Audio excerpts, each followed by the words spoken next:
Первыми свежий асфальт обкатывают большегрузы дорожных служб. Участок со 113-го километра трассы Вилюй теперь пополнил список якутских водителей под названием «Кусочек счастья». Ее протяженность 15 километров. Дорога 4-й категории. Ширина земляного полотна 10 метров. Ширина проезжей части 6 метров.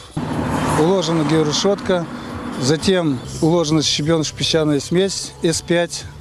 Далее 2 слоя асфальтобетона. При строительстве автодороги использовали технологию стабилизации грунта с добавлением вяжущих материалов. В данном случае выбор пал на цемент. Общая протяженность двух асфальтированных участков – 31 километр. На реализацию этого проекта из федерального бюджета было выделено более 1 миллиарда рублей. По словам экспертов, после ввода двухполосной автодороги пропускная способность трассы увеличится в 2 раза.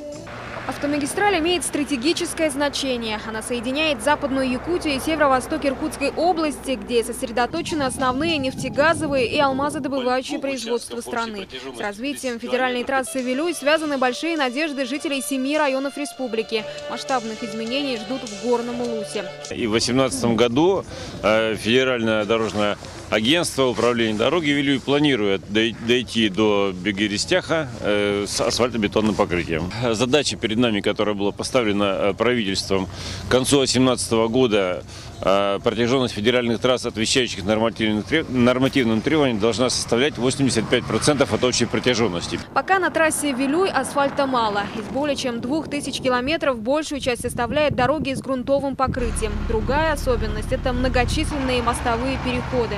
На следующий год продолжение строительства мостового перехода через Марху.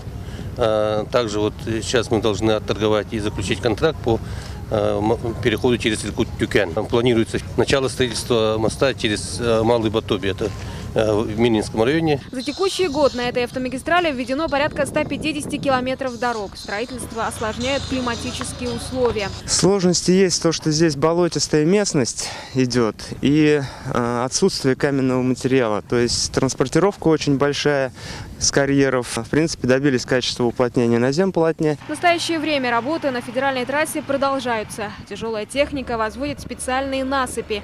Асфальт движется в сторону Бердигистяха. Айна Внакурова, Василий Соловьев, Вести, Горный район.